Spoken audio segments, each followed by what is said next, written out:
চলমান Iran Israel যুদ্ধের ক্ষতি পোষাতে জরুরি ভিত্তিতে ব্যবস্থা নেওয়ার তাগিদ দিয়েছেন অর্থনীতিবিদরা। যুদ্ধ অন্য দেশেও ছড়িয়ে পড়তে পারে আশঙ্কা করে এতে পণ্য উৎপাদন খরচ বাড়তে পারে বলেও মনে করেন উদ্যোক্তারা। তৌহিদুর রহমানের রিপোর্ট। ইরান ইসরায়েল যুদ্ধে হতাহতের পাশাপাশি দুই দেশের বেশ কিছু গুরুত্বপূর্ণ স্থাপনাও ধ্বংস হয়েছে।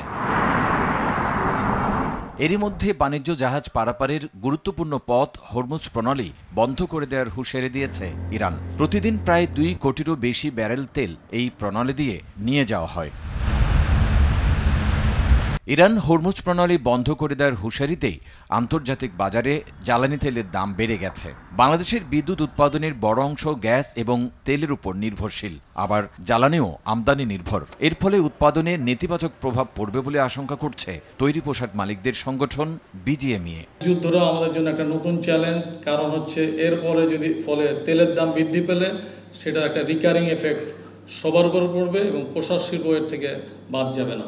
যুদ্ধে দুই দেশই তেল শোধনাগার ও প্রাকৃতিক গ্যাস কোপগুলোতেও হামলা চালাচ্ছে। অর্থনীতিবিদরা বলছেন বাংলাদেশের সিংহভাগ রেমিটেন্স আসে মধ্যপ্রাচ্যের দেশগুলো থেকে, আবার কাতার থেকে এলএনজি আমদানির একমাত্র পথ এই হরমুজ প্রণালী। সব মিলিয়ে মূল্যস্ফীতি বাড়ার আশঙ্কা করছেন অর্থনীতিবিদরা। বিষয়টি জরুরি ভিত্তিতে নেয়ার আহ্বান জানান এই অর্থনীতিবিদ।